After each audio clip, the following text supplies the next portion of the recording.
kelompok 12 Sejarah Pendidikan Islam Sekolah Tinggi Ilmu Tarbiyah Ihsanul Fikri, Magelang. Saya Almas Rismatun Konita dari Prodi Bimbingan Konseling Pribadi Islam. Dan saya Anis Anggun Kiranti dari Prodi Piau. Di sini kita akan membahas tentang sejarah munculnya pendidikan Islam di Indonesia. Nah, bicara tentang pendidikan Islam di Indonesia sangatlah erat hubungannya dengan kedatangan Islam itu sendiri ke Indonesia.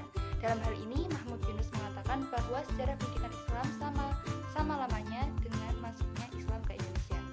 Nah, teman-teman pasti tahu lah, Islam itu masuk pertama kali di mana?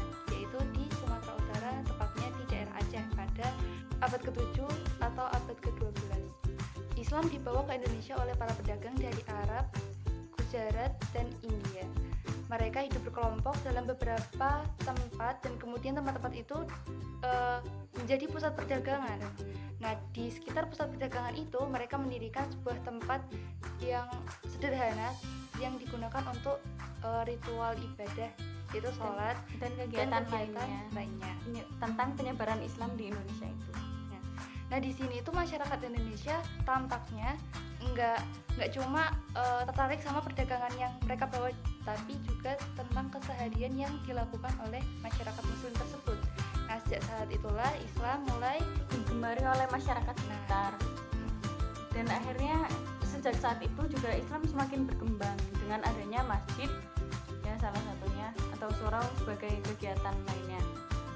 Terus pendidikan Islam pertama kali dilakukan dengan sistem halaqah, yaitu proses mengajar yang dilakukan di masjid, surau, bahkan ke rumah-rumah para ulama sampai kemudian berkembang menjadi pondok pesantren. Baru setelah itu muncullah sistem madrasah yang teratur sebagaimana yang dikenal sekarang ini. Dari pertemuan-pertemuan tersebutlah generasi muslim dididik dan digembleng. Mereka nantinya yang membuka jalan baru dan membentuk masyarakat muslim di Indonesia menyebar ke seluruh pelosok tanah air sehingga terbentuknya banyak kerajaan Islam di Indonesia. Nah, pada masa kerajaan Islam, para sultan memberikan dukungan yang sangat besar terhadap pengembangan masjid sebagai pusat pendidikan.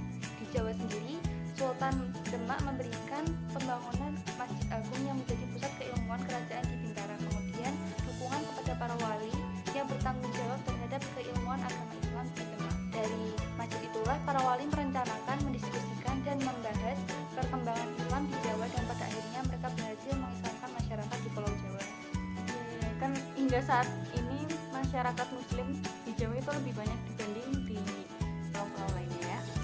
Berdasarkan pernyataan di atas, terbentuknya masyarakat muslim di Indonesia adalah melalui proses yang sangat panjang ya, dimulai dari masuknya pedagang-pedagang itu, terus terbentuknya pribadi muslim sebagai hasil dari upaya para dai. Masyarakat muslim tersebut selanjutnya menumbuhkan kerajaan Islam.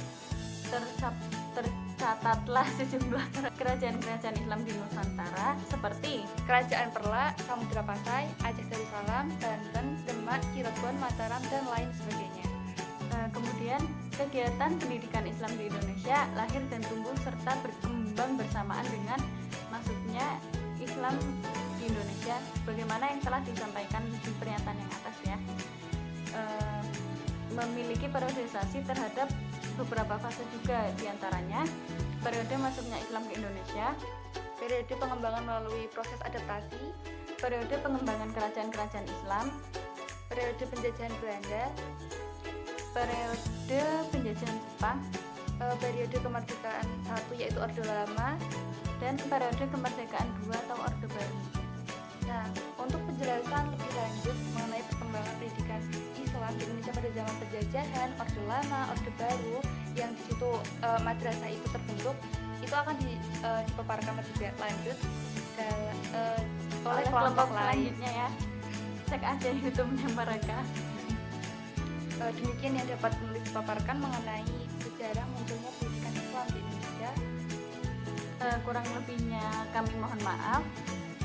Stay tune ya dengan channel YouTube ini. Dadah. Assalamualaikum Assalamualaikum warahmatullahi wabarakatuh.